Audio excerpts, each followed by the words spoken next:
Hey guys, Alex Chemirov here at Movements for Life. Our next restorative segment takes us to the Erector Spinae. So this is the last stop in the posterior chain. We've made our way up from the feet all the way up to the pelvis, and now we're going to move up from the sacrum all the way up to the base of the skull. So the Erector Spinae, we're covering a lot of real estate. There's a lot of bones involved, going from sacrum to the lumbar spine, thoracic spine, cervical spine, all the way up to the skull, which the fascia goes all the way up to the frontal brow.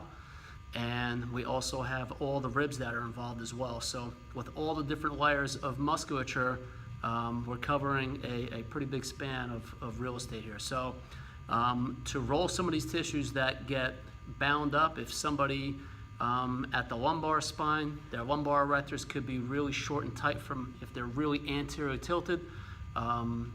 So there's a lot of relief to be had with giving some of these tissues some length depending on what this client's dysfunction is.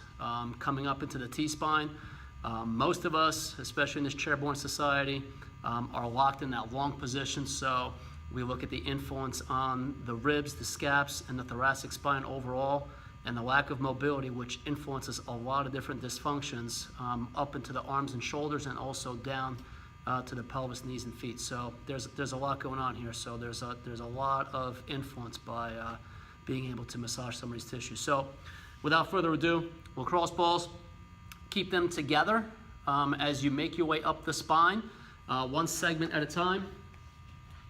And you can either start down below and then make your way up to your upper body. But from here, if you notice, I keep my knees bent. The lacrosse balls are pushed together.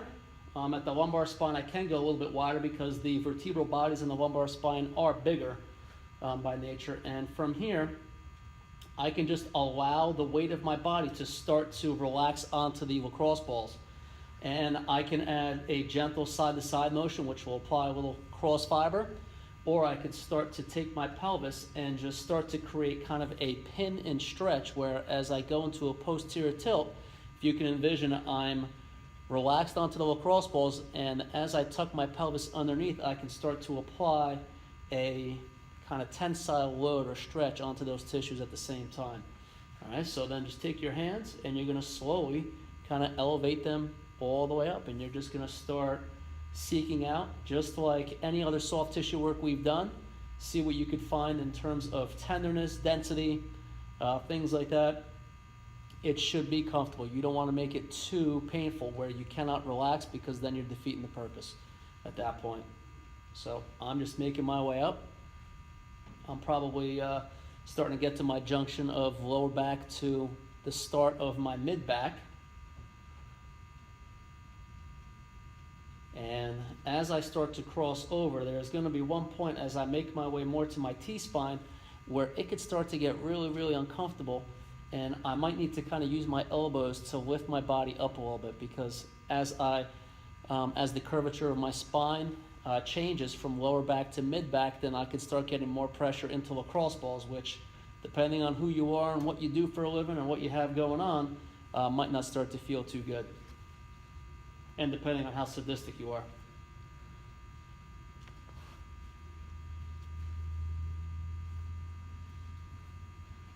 All right, so from the pelvis standpoint, again, I can start influencing it by tucking underneath and arching, or I can keep my pelvis anchored and I can actually start to move my arms, which will now create a top-down effect to where the lacrosse balls are. So pelvis is going to be a little bit more kind of bottom-up, influencing more of the lumbar erectors, or I can influence more from the upper body depending on what I do with my arms to begin to affect those tissues there. So you can kind of really play around, make it tolerable, make your way up from sacrum to skull. The cervical spine gets a little bit harder based on the curvature of the neck and the size of the lacrosse balls. So some of the upper traps could be done in standing. I'll cover that more when we do some more scapular work against the wall, and we'll get that a little bit more thoroughly from that standpoint. But from here, just work your way up, take your time. This is one of those that works really great from a homework standpoint. So At some point, we have clients who say they don't have time, but they watch plenty of TV. So this is a good time to actually get some rolling done while watching. So a little multitasking. All right, but enjoy this one. Have fun. This one really does feel really good and relieving. It can be really tender as well. So enjoy this one. If you have any questions, don't hesitate to reach out. All right, have fun, guys.